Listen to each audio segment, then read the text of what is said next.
Maddie, what are you doing there sleeping on the couch?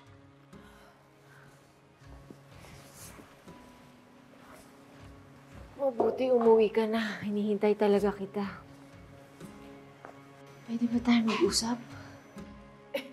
If it's about Lilette, then there's nothing peaceful about it, Maddie. Because she's a disaster, okay?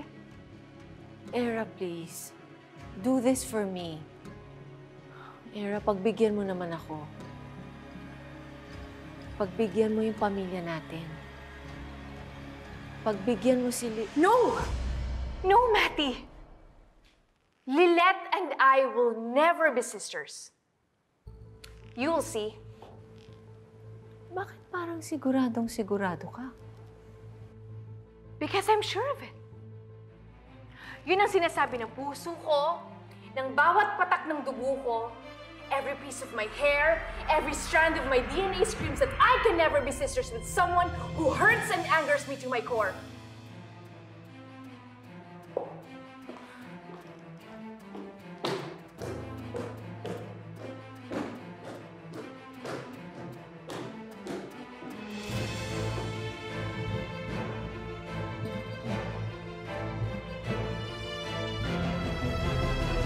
Tinang, sa kasong ito po, ang kliyente ko ang biological mother.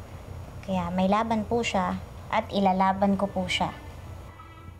Paano siyang may laban dito?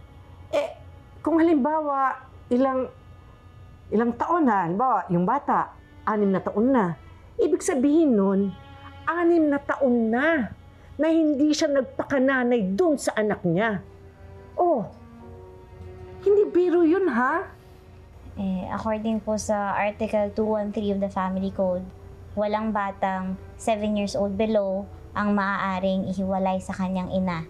Maliban na lamang kung may makitang matibay na ebidensya ang hukuman para...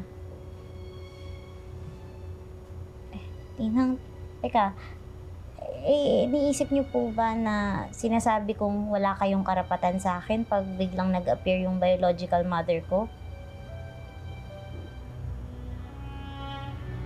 Tinang, tingin mo, iiwan kita para sa kanya? Wala pong sino man ang makakapalit sa iyo sa buhay ko.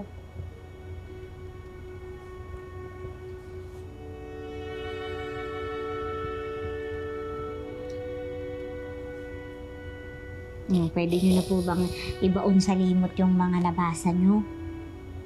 Kasi confidential po talaga yun eh. Malalagot po talaga ako. Wala po talagang pwedeng makaalam, hindi po pwedeng ipagsabi.